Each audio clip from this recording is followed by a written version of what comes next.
Good morning. Please be seated.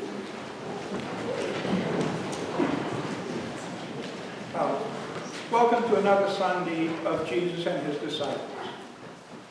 I think we need to look at this morning at who the disciples are. Just like Jesus, we know very little about the 12 disciples before they became followers of Jesus.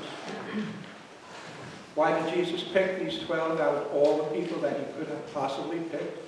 And especially since they had no extraordinary skill, nor were they religious leaders or prominent people. They were not refined. They were men of ordinary means, people just like you and me.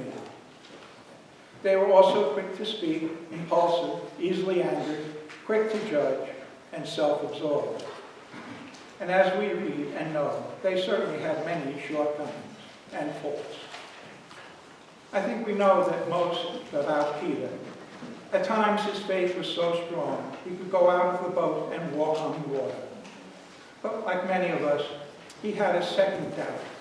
And in that doubt, he almost drowned. Peter is the one disciple most of us can identify with.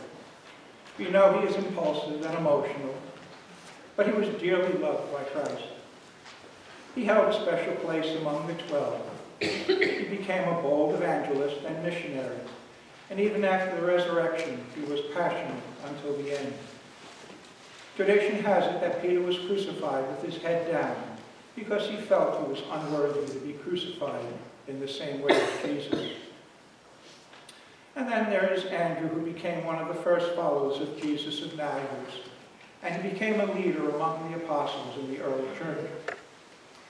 The gospel doesn't tell us a great deal about Andrew, but reading between the lines reveals a person who thirsted for truth and found it in the living water of Jesus. And now we come to James, the son of Zebedee, often called James the Guardian, to distinguish him from the other apostle named James. And James was the first of the 12 to be martyred for his faith in AD 44.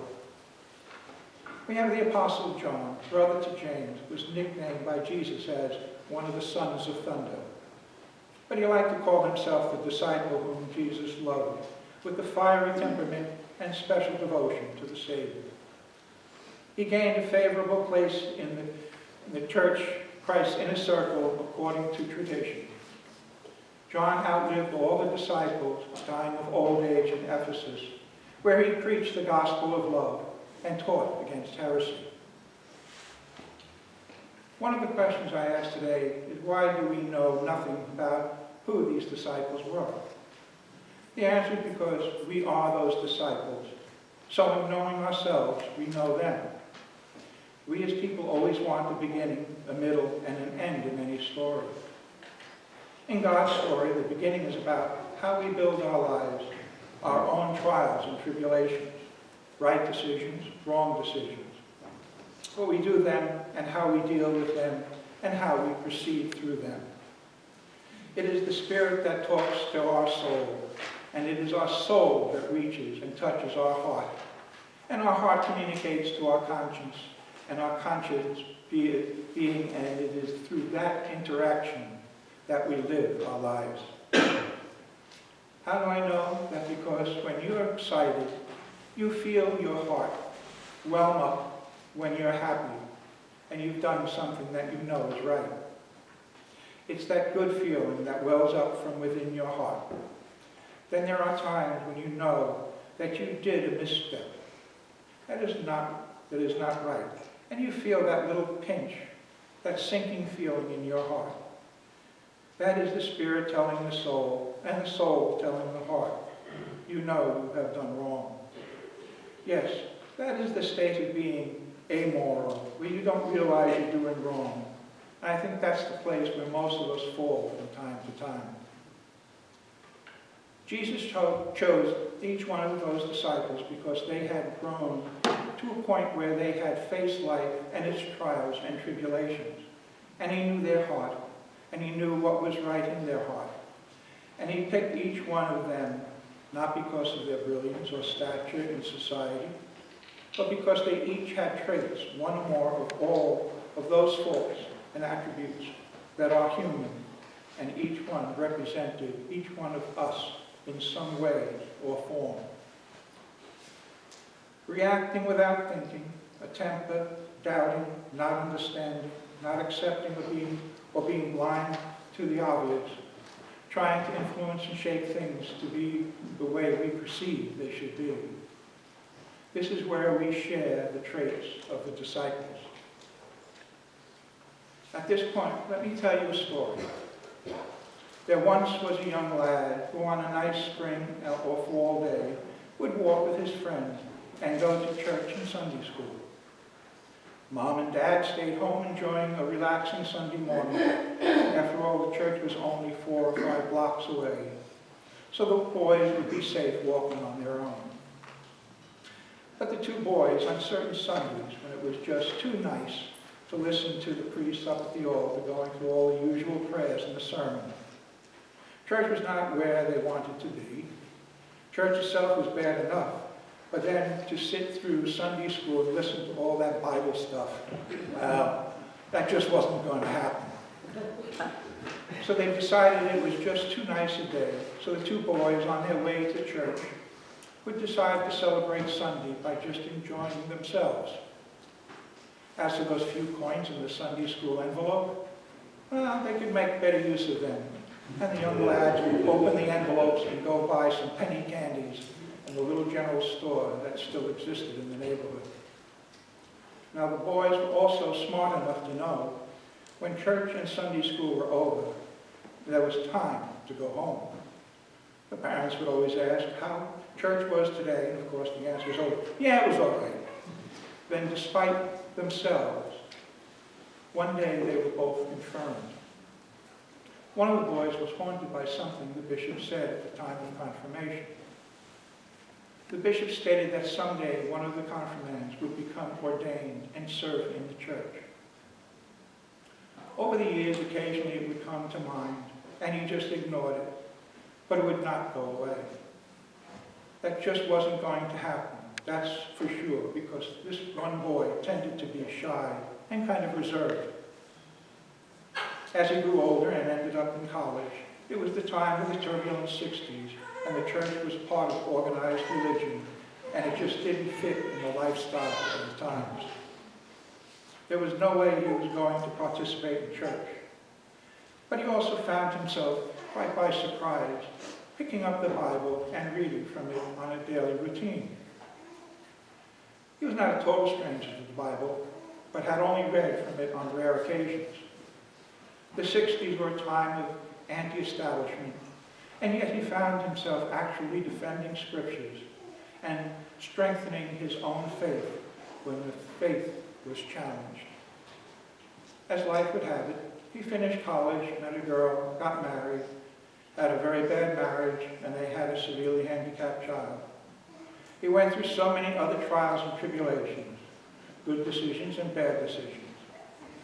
Despite all that had happened to him, his faith had deepened over the years. It was about 10 years later that he found himself going back to church with his second wife and starting to feel in his heart that there was a need to fill the heart's desire. It was a slow walk on the path, but he found himself getting more involved in church. First in volunteering at doing things for the church, then becoming a vestry member, and then later be a warden. Finally, life's lessons, reflections, and faith gave in to the words of the bishop at confirmation. He followed the call within his heart to finally give in to his heart and soul's desire to follow the Lord's will and seek ordination. Here I stand today in front of you, preaching the sermon and standing at the altar and serving at the altar. I ignored the call for many years because the material world where we live was the center, and I had to support my wife, myself, and my family, which was paramount. In my younger years, I was self-absorbed and driven by the desire to do what I wanted, when I wanted, the way I wanted. Time has a way of teaching you where to find and follow the right path. The truth is you can do the Lord's work and still do the work of the living in the world. We are all disciples. We don't necessarily listen to God, Or should I say, listen to our heart and soul? But when the Spirit is ready, or should I say, when we are ready to listen to the Spirit, it will guide us, and we need to follow that. Yes, we need to experience life. But God knows us before we existed, and knows us as we grow. He knows us now, and He knows us in the future. When the time is right, the Spirit will talk to your soul, and the soul will communicate with your heart. And in your heart, your mind will know that it is time to do His will. Remember that we are all formed by our experiences, and not necessarily our choices. Remember, it's God's time. It's what He wants, when He wants, and how He wants. Age is a term we use to define our life. Time is man-made, not God-made. And I think one of the best examples of that is God speaking to Abraham when he was a man around 70 years old, when he first listened to the word of God. That's when Abraham's heart was ready to hear. I've probably gone on a little too long, but I'm going to leave you with one more example. The concept of one God was not unique to Abraham, because there was also a great Pharaoh of Egypt who believed in the sun God as the only God and destroyed all the other gods. And that God was the sun god Ra. Pharaoh Akhenaten forced the people to worship only Ra, while the Egyptians were used to many gods over centuries of tradition. It was met with terrible resistance and almost always a certain amount of rebellion. Akhenaten was forcing change overnight and maintaining his power, not recognizing God's power.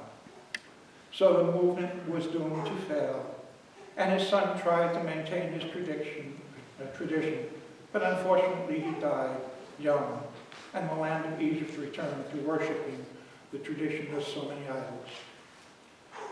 Akhenaten's legacy was torn from much of history. We were all familiar with his son, Tutankhamun, or more commonly called King Tut. Their faith was misplaced, faith even though they may have felt something in their heart. The example here, Abraham walked in righteousness in God's eyes and gave birth to the nation of Israel. Akhenaten walked in the path of unrighteousness, and his time and his kingdom disappeared in his death. So again, the story of the disciples is paramount to our faith, because each one of you out there is truly a disciple. How you act and what you do influences the people you encounter. And you may be asked to do something, and you may do it without even realizing. What the disciples tell us and what Jesus tells us is when you feel that twinge in your heart, remember that the Spirit is saying something, and follow your heart to do what must be done. Remember that little rock thrown into the water makes a ripple in the water, as well as a large rock. And remember, we are told that when you throw a rock into the lake, that ripple, even if it's unseen, will touch the other shore and another life, and that is discipleship. Now, as a deacon, I have the choice of 4 dismissals, and that is why I choose. Go in peace to love and serve the Lord. That is the call to discipleship.